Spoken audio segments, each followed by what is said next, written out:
Today I'm going to continue my series of Beatles stereo verse mono mixes, and today the album that we're going to be talking about is Beatles 65. This was released in 1964, the end of 1964 in spite of the title, and it was essentially a handful of tracks from the Beatles for Sale album. The entire first side and track 1 on side 2 were all from Beatles for Sale. You have the leftover Hard Day's Night track, I'll Be Back.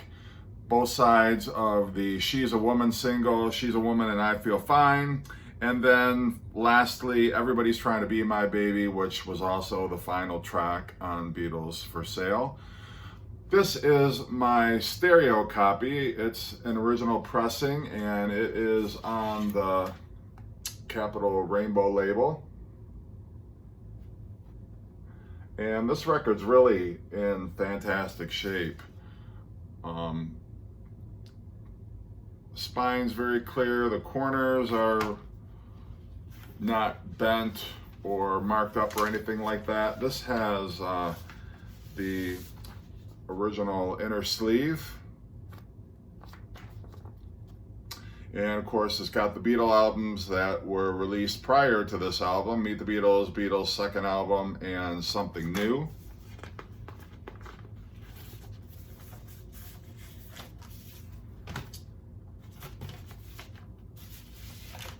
And then my mono copy, which is not in such great condition. Really, the only imperfection is a little bit of tape here, there's a little bit of wear there, but otherwise it's in pretty decent shape. Somebody obviously really took care of this one. I don't have the original inner sleeve on this one, but of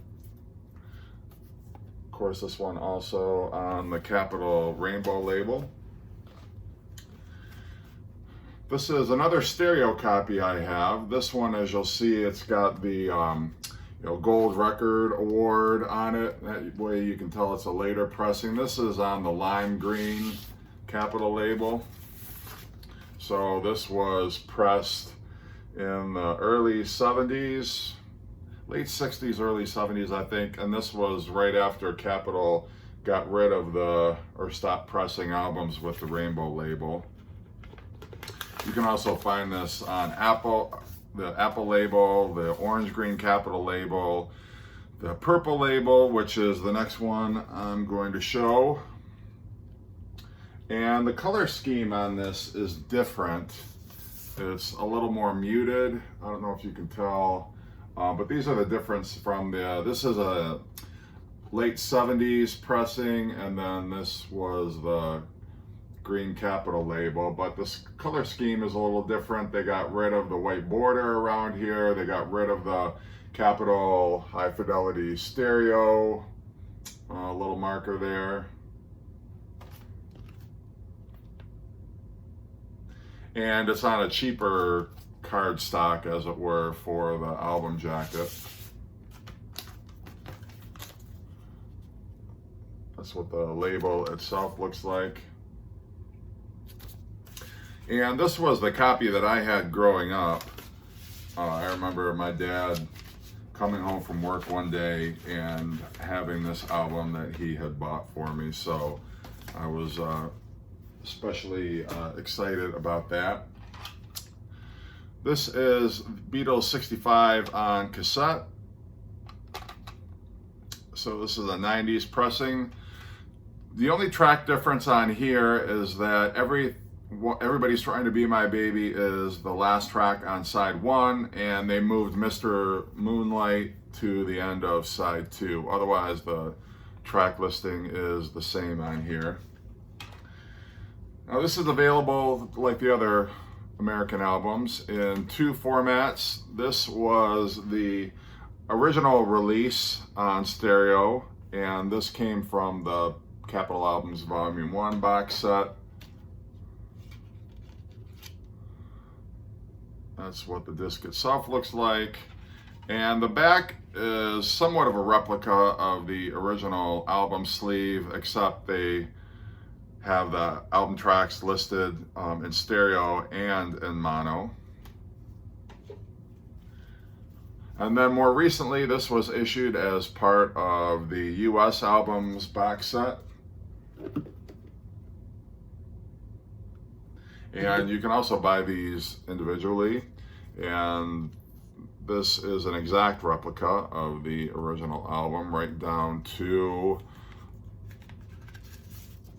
the inner sleeve.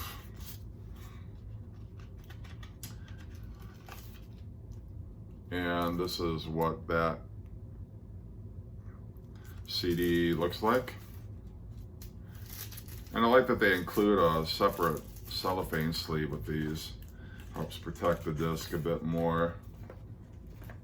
Although it's kind of hard to jam the inner sleeve back into this disc. Sometimes it sticks out a little bit, but what are you gonna do? So to my review, I'm gonna go track by track through each. I listened to the mono version first, and then the stereo version, and then I compared the two. Opening track, No Reply. In stereo, there is way too much echo on the vocals. However, I noticed that unlike the other Capitol albums, the songs that are on Beatles for Sale are a lot closer to the original mixes that you find on the UK albums. There is still a lot of echo on the stereo version of the UK mix. The hand claps on the middle eight are very clear. The drumming is clear throughout. The acoustic guitar in stereo is clear, and you can really hear the strumming on the guitar. Mono, however, I found was much clearer. The acoustic guitar was very clear. The drumming is clear. The bass is not as upfront in the mix. The piano is less clear, especially in the I Nearly Died section, but it's still a good mix, no complaints there. John's vocal in that song, it was one of my favorite John vocals. It's just so cool, so clear. He just sings it really well, but I preferred the mono version between the two, mostly just because the echo and the vocal is just a little too distracting for my taste. Then I'm a Loser. In mono, the vocals are very clear, the harmonies are very clear, all the elements are in good balance. It is a good mix. In the stereo version, the guitars are brighter and easier to hear, but the bass is still low in the mix, and there's still a lot of echo in the vocal on this track also, like on No Reply, to the point where I found the mono more enjoyable to listen to. So I'm going to give a nod to the mono version of I'm a Loser. Babies in Black in mono, the vocals are very up front in the mix. The drums are mixed low. The bass sounds the same in mono and stereo. The middle eight, the Oh How Long Will It Take vocals are clearer in mono. In stereo, the guitars are very clear. The harmonies sound great. There's not a problem with the echo in stereo on this track. The drumming is clear, and the bass is still somewhat low in the mix, but overall I did prefer the stereo. It's just a much brighter mix and just a more powerful mix overall, I thought. Rock and Roll Music. In mono, there's a little bit of echo on John's vocal, and it's for this track overall, the same in stereo, but there's a little bit of John's vocal kind of sounds kind of like the early Elvis records. In mono, the guitars are very clear. There's a good chugging rhythm throughout this track. The piano is low in the mix, but it's still a great mix overall. I really enjoyed the mono mix. But in stereo, there is absolutely no comparison. Rock and Roll Music just comes alive in stereo. If you listen to the mono and then stick the stereo on, it just will blow you away. Everything is clear in stereo. It sounds fantastic. The piano is still low in the mix, but otherwise everything is sharp and very crystal clear. So hands down, the stereo mix is much better for Rock and Roll Music. I'll Follow the Sun. In mono, Paul's voice is very upfront in the mix. The harmonies are very clear, and the percussion with the bongos was very clear. The acoustic guitar is also clear, but George's guitar is a bit buried. That's kind of my only issue with that particular mix. In stereo, George's guitar is much clearer, but the vocals again have too much echo. The guitar strumming is very clear, which is about the only thing that I really preferred. The guitar work, but everything else I think kind of suffered at the expense of just too much echo on the vocals. So I'm going to go with a mono mix for I'll Follow the Sun.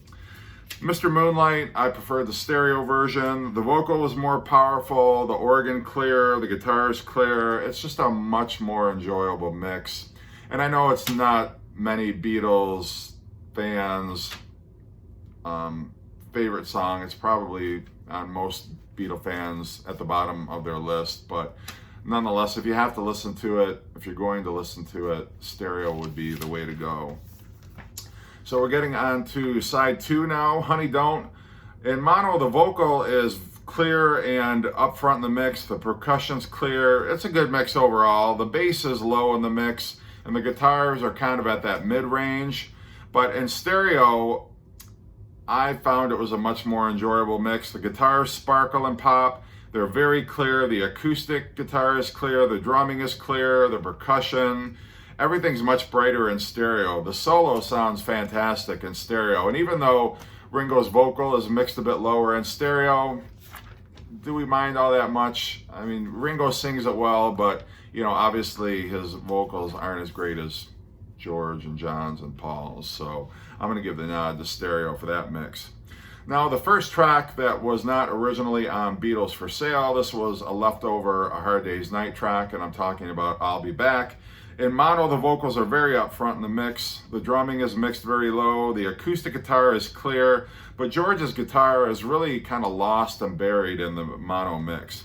In stereo, there's a lot of echo on the vocals, but it's not too much. I didn't mind it as much as some of the other tracks. Everything's clear with the instruments. The drumming is clear.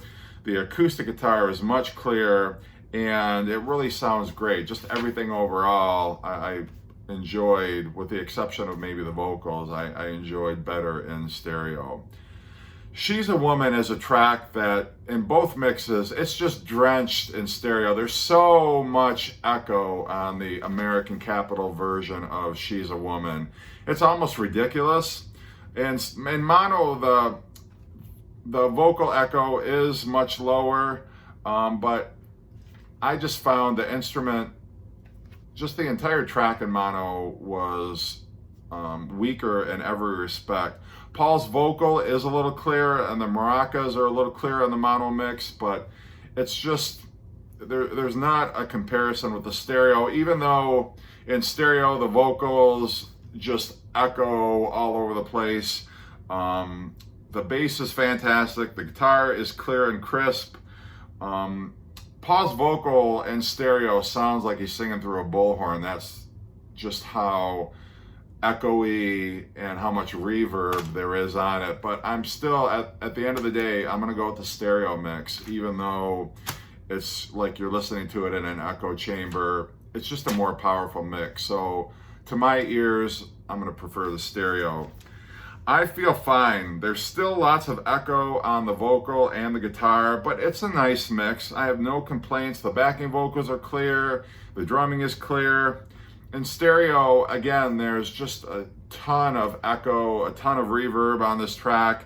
It's just a little too busy for my ears. It works just as well in mono. The cymbals I found are a little too loud in stereo. They're distracting. Just too much echo on the stereo track, so I'm going to prefer the mono mix. And then the last track, Everybody's Trying to Be My Baby. In mono, there's still lots of echo, mono and stereo. There's lots of echo on George's voice. I wouldn't say there's more in stereo than there is in mono. The vocals seem to have the same amount of echo on it. Mono mix is a nice mix overall. The lead guitar is clear. The drums are mixed low, except for the guitar solos. Then the sound of the drums seems to be a little bit more upfront and louder. I'm going to go with the stereo version on this. The guitars are very clear. Even though the vocal is a little lower in the mix, everything's clear in stereo.